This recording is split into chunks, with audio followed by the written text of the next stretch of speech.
Now, there's some confusion and uncertainty in Nigeria's ruling All Progressives Congress after it pushed back its national convention, previously slated for February 26. The new date is March 26, exactly a month later. The party said the change of date is to enable it to organize zonal congresses across the 6 geopolitical zones. There are reports that APC governors were unhappy that the caretaker committee took a unilateral decision to postpone the Congress. So with all signs pointing to a divided house, how prepared is the party ahead of the 2023 presidential election? Well, for analysis, I have in the studio with me Arise analyst Dr. Sam Amadi, who talked to us about these issues. And Dr. Sam, we just heard actually right now that President Buhari is meeting with the APC governors at the presidential villa, and they will talk about all of these issues. And the president is expected to actually step his feet down and then actually do what is necessary. What exactly do you think is leading to all of these issues, a whole party unable to resolve issues until they have to run back to the president? What if the president is not in power? I think under the PDP we saw so much power of the president over the party, which we thought, some people thought was anomalous, in the fact that the party has a national chairman, then the president is seen as a leader in a titular sense. But we are seeing a greater reliance on the president in APC right now. Everybody says, look, it depends on what the president says. And it looks like the president is not very forthcoming, you know. If you look at even the governors, some of the even candidates, presumptive candidates for the election, are already saying, well, the date is sacrosanct, subject to what the president says. So what we get, two things come out clear. One is that a high level of confusion and inability to generate consensus. Even the governors forum that usually pull together because of some semblance of common interests seem to be riven through with complicated interests. So you don't have that governors forum as a power block now pulling in one direction. You have some governors who are seen to be pro-shift, those who want the Congress to hold. I mean, I read about that. Some are pro-convention, others are anti-convention. And some are asking that both the National Convention and the presidential primary should hold at the same day. So that confusion now, be mirrored to now. So the question is now who persuaded the president? And yes, the committee has taken a decision which was not generally agreed, even with the governors forum. Last night they tried to find a common ground, and probably that's what they're trying to push the president. Now, what we're getting to is that maybe the president might be angry with the committee and dissolve it or not. But clearly, I would assume that that committee would not risk taking that level of radical decision without some inkling of presidential endorsement or trying to convince the president they should do this. So we might see back to stalemate. The postponement has been made, letter has gone to INEC. Now, the next kind of battle will be whether the committee remains in power to March 26th, whether they will be able to actually keep faith to that particular date. And this anomaly of zonal convention, I mean, what usually happens? Zonal congresses. So I mean, a lot of party members said they are confused that they didn't see these zonal congresses so much outlined in the Constitution, and they hadn't heard of it. Why is it coming up now? And then the confusion was that there was a letter sent to INEC that zonal congresses will hold on March 26th, only for us to now see the caretaker committee coming to say both the convention and the zonal congress will hold the same day. I mean, I think clearly this is evidence of lack of focus and confusion. Maybe the committees are ordinarily competent fellows, but the kind of multiple, irreconcilable, incommensurable interests that they're dealing with in terms of getting everybody to policy means that it's like, last minute you just have to take an action, and in doing that, a lot of errors. So some of the errors were rationalized. So we now have zonal convention, Congress happening together with the convention. So what this tells us, and this is the sad side of it, that this is a ruling party that stands a greater chance to retain power because of incumbency factor. And this level of disorganization and incoherence and uncertainty, how are they going to be able to develop coherent party policy framework for 2023? And in the past 2 tenures they've been in power, people have noticed some level of disconnection between presidency and the party, and the lack of governing ideology and focus. So what they should be doing now is building that strong institutional framework for effective governance. So peradventure, or perchance they win power in 2023, the quality of the state of play right now, the coherence, the solidity, the level of coherence, even among specific interests, does not suggest a takeoff of government post-2023 in a way that will sustain even whatever legacy. So really, it's frightening for both the election and governance post-election. Yeah. Because we've actually seen an APC that came in with the slogan change, then converted it to the next level, and now if you mention next level, the rudimentary things, even the slogans, you can't see party members mentioning them. Even if you mention it, they are not so happy about what's going on. There's a lot of enthusiasm. Within the APC and all of that. Now let's talk about how the issue of having a consensus national chairman is actually affecting the fortunes of the party, because I heard from a top party source that the major reason why there's disorganization is that they want a consensus candidate that will be picked by President Buhari, and once that is done, they can now micro-zone, because they would have known where the candidate is coming from. Yeah. How do you think that will affect? Because this is the same party that also says it doesn't do zoning. Now, it's now saying that it doesn't want to start selling of forms until the president decides who will be the national chairman. It's really outrageous. First is, look, the whole thing about consensus means in the first place that you are not even sure what will happen. So nobody's buying form. If before the postponement, it was a few days to 2026, and nobody has bought any form. Yeah, I mean, the forms were not even put up for sale. So that means there's nothing going to happen until the president makes that decision as to where the power goes. And again, the problem with consensus is that it's so fickle. Anybody gets to the president today, tomorrow it shifts. So you hear about North Central, maybe you hear about Amakura, you hear about maybe Sane, you hear about is Mustafa. It keeps changing. Abdullah Adamu. So it keeps changing. You don't know who will be the last person. I mean, as at during the weekend, it was so strong that the person that was Dogara. Then later on, it became Abdullah Adamu, and then just when it got to Monday, I mean, that had fizzled out. That means we don't know who is the pick, and again, it unsettles everything. Nobody's going to push. Nobody's going to do a campaign. So everybody's waiting for the president to make that, and the president, for whatever reason, is not doing that. So that's what. Don't you think the president is being fair to all the contestants by deciding not to select someone?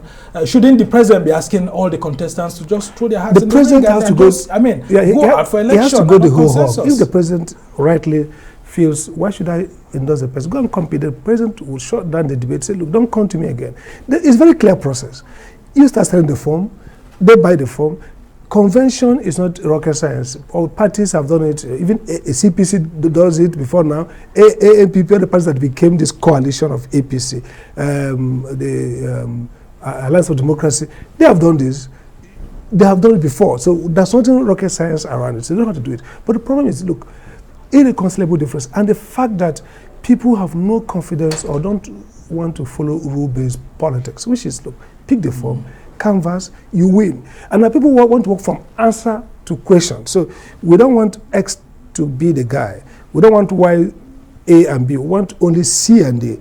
And so we have to tunnel the vision, tunnel the process in a way that it delivers C and D. That's a problem. And that brings me, actually, that's a very good point. It brings me to the issue of some people trying to gang up against Bola Tinubu, because they seem to say that he has control of the structures. So some people think that if he's able to install a national chairman, that will be a clean sweep for him at the presidential primaries. Absolutely. Do you think that will actually work? Isn't APC shooting itself in the leg by being, unorganized, like someone said? I think APC is characterized mostly, some fraction of it, by what they call maximalist politics. So it's not a politics that's democratic. A democratic politics presumes that the right answer may not come. The right answer is the answer the people choose. So people can choose a bad person, a not too strong candidate to win. But the maximalist autocratic politics presumes to know what the people should choose, and therefore decide that the answer must be A. And therefore, because the answer must be A, we have to do everything to deliver A. So in the case of Ahmed Tinubu, there may be good reasons or bad reasons why you don't want him. Now, Politics is about structure, it's about muscle.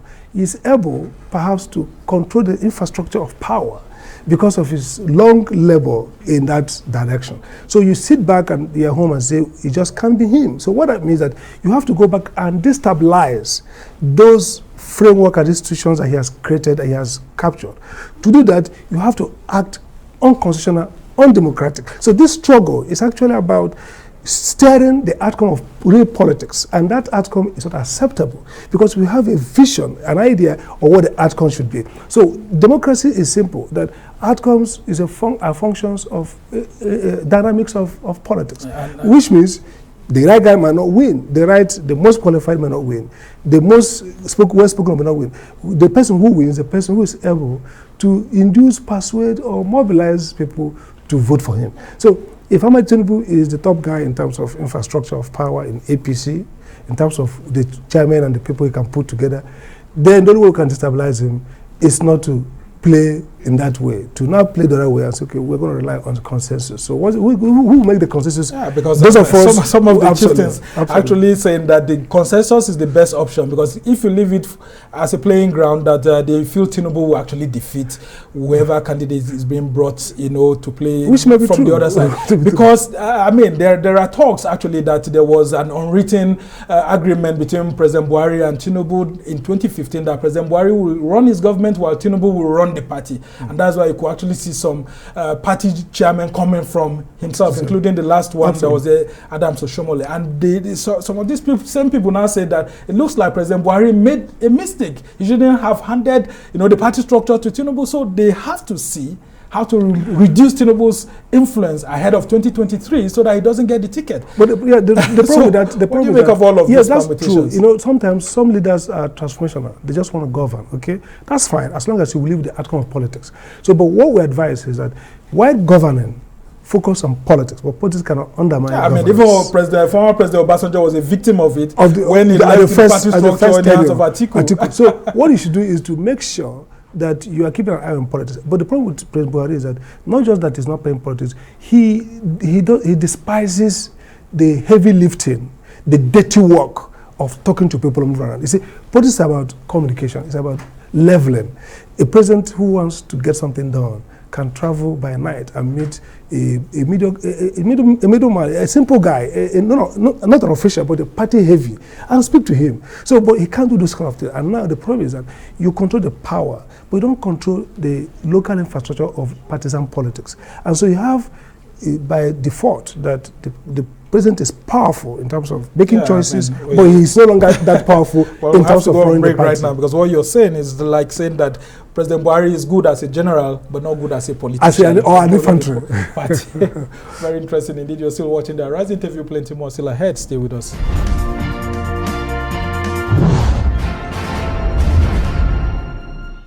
Welcome back to the Arise interview. I'm Somna Sambu, and we've been discussing the issues in the Governing All Progressives Congress, considering the new March 26th date that has been fixed for the National Convention of the party. And I still have with me in the studio here Dr. Sam Amadi, who's a Arise News analyst and an associate professor of law. I mean, let's talk about how President Buhari is being put at the center of all these APC issues. The party hierarchy, the governors and everyone are asking him to take the decisions, the difficult decisions. But like we were discussing before we went on break, you also try to see that President Buhari seems to be aloof. And it's like, you guys just go and be democratic. Let there be internal democracy in the APC. He doesn't want to directly get involved in imposing people. Yeah. But the governors, the other hierarchy of the party, they are all actually going to him and seemingly asking him to impose people. What do you make of all of this? I think the problem is that Buhari is a weak political leader. I mean, he might be a strong leader in terms of the presidency, taking key decisions, appoint whoever he likes, doesn't need to consult anybody because the constitution protects him. But in political actions, there are consequences. People can disagree. People can say they don't care about you. So he's not able to close the deal. Now, if he says, I want A, he is not sure that he needs the military, he needs the governors forum, he needs the political leaders to go out and enforce A. He is, in the last 7 years, he has not really built that compelling, charisma or capacity to glue people to himself. He has not invested in those relationships, and so now he can't. Yeah, I mean, ordinary party members find it difficult to actually reach out to the president, or even receive a phone call from him. So he's actually not able to carry the ball from his own goalpost to the end and score the goal. He can't do that. So what we're seeing now is that kind of ineffectiveness. The committee doesn't have the power. The governors forum can't override the president. The president himself cannot guarantee outcome. So this flip-flopping, this change of date, this indecision is evidence of the lack of coherence and lack of effectiveness. Yeah, and some of these politicians who have been on ground for a very long period of time, who may not have benefited from President Buhari's government through appointments and all of that, they just feel that they don't owe the president anything. So if do you think that the APC will go with President Buhari, and this may just be the last government that this party will run? I think what will happen is that there will be a lot of this, rebellion going to happen right here, especially from the Ahmed Tinubu wing. If the president had the capacity to steal away from Ahmed Tinubu, those strong supporters, then he will be isolated. And so even if he's defeated through a not too regular means, he gets angry and people come back. But right now, I don't see there's nobody really in charge of the APC in that sense. There's no organizing center, not the villa, that when the hitmen hit Ahmed Tinubu, and then he's sulking, he's angry, that galvanizing center will push everybody together. So what we're going to see is that if you don't do this convention in a way that's win-win, you might risk an implosion. And the president, as an organizing center, is the leader of the party. Everybody says, well, it's the president because everybody is afraid of his hit back through political power, government power. But really, he hasn't got that capacity to bring everybody together. Yeah, but he's always got this 12 million votes that have always been with him. But those votes, do you think that going into 2023, that the APC can harvest from that 11, 12 million votes that Buhari has always had? Those votes have been there because the president never had the opportunity to either perform or fail. Some of those 12 million or 10 million people are totally angry, probably discouraged, left, and by the way, the president is not on the ballot anymore. So both the Buhari factor, they say my whatever truth speaker. No, I mean what they call say Buhari. Okay, who say Buhari factor and all who speaks the truth is not there. Mike Gaskia is not located there. Two, the Mike Gaskia has also exploded. That now Sakakarov has been, unraveled. Yeah, I mean, a lot of those party members were exactly. Say they are hungry. And again, the president himself is not somebody who has shown that capacity to go back and work for others. So by February, when it's about packing his things to get out of the government house, he probably won't have the presence of mind to storm the whole country, to rally everybody for a candidate. So they're going to struggle. The APC candidate will struggle. Whoever is going to struggle. I remember after the 2019 general election, when President Buhari had won, I mean, it was now his turn to go around and help governors to win the election. Some of the governors kept complaining that President Buhari wasn't going, and he wasn't speaking on their behalf. Once he had got his own, that was just that's trademark. And so they don't see him as a very good politician. But what do you make of the Bola Tinubu political family? I mean, like I was making analysis somewhere, whether it's going to be him or Yemi Oshibanjo or even Kaide Fayemi, eventually that get the presidential ticket, it's still one political family. So I think it's more of like a win-win situation. But do you foresee other political groups, like we have seen CPC being resurrected ahead of the chairmanship contest, ACN faction, Afghan, all of that coming up? Shouldn't APC have bonded by now? Why are we seeing all of these groups coming back differently? They couldn't bond because they didn't bond until they got to power. And when they got to power, President Buhari did not do politics. In fact, nothing. Don't forget that 6 months, no appointments. In the past, the parties and the states suggest appointees. So those opportunities create a sense of togetherness and they develop. It didn't happen. We also saw stark inequality and inequity in terms of composition of the government. CPC took almost winner takes all. Yeah, and they are still inching to take the national chairmanship position. So essentially, they deprived the other faction, and there was no point bonding. So what we see today is that the APC is probably less organized. In fact, really less organized than they were in 2015.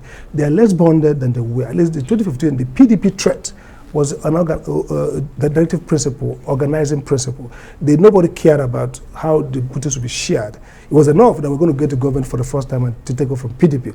The NPDP group was very, very enthusiastic about the deal. Saraki and others, Amechi. But right now, many parts are falling away. The Tambuwal is out, Saraki is out, Atiku is out. Those who are still in the Tinubu group are sulking, very angry. What's holding back is because this is the last game to play. If they lose out, they're out. And again, the so-called our Tinubu family is now totally fractured. There's no give and take between different factions. So even if one of them picks the presidency, we're going to see a new configuration of power, not really, derived from Tinubu. The only saving grace for Tinubu will be to as to try to round off the conversation, when the convention eventually holds on March 26th, if it does hold, you will see a new APC emerging and then realignment here and there. There are these talks, actually, that we're hearing that if Tinubu picks the presidential ticket, some group of APC members will break away and form an alliance with the PDP. And we have also heard that if Tinubu doesn't get it, there's a likelihood of him breaking away and forming an alliance with that APC, with PDP or someone else. How do you foresee the 2023 election that will not be rancorous among these two major political parties? I think it all depends on the president himself, how he marshals the infrastructure of security. I mean, the president has shown, commendable sense of proportion and, neutrality in these past elections. So if he maintains that as a president who is not running for election, he has incentive to leave a legacy so he can visit London freely without, protest.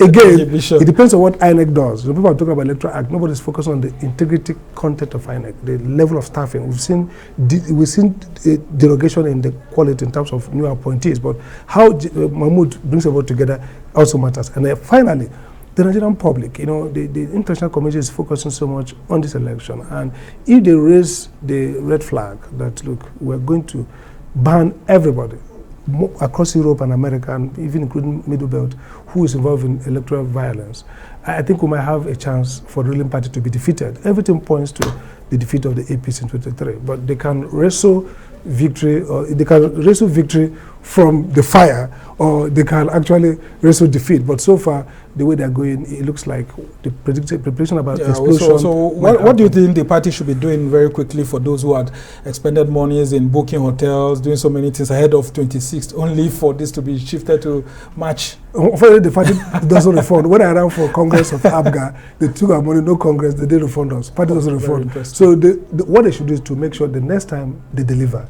because this is one of the things. And not shift again, because this is the thing that damages the morale of the rank and file. The big guys who are running for election can afford to pay and pay and pay.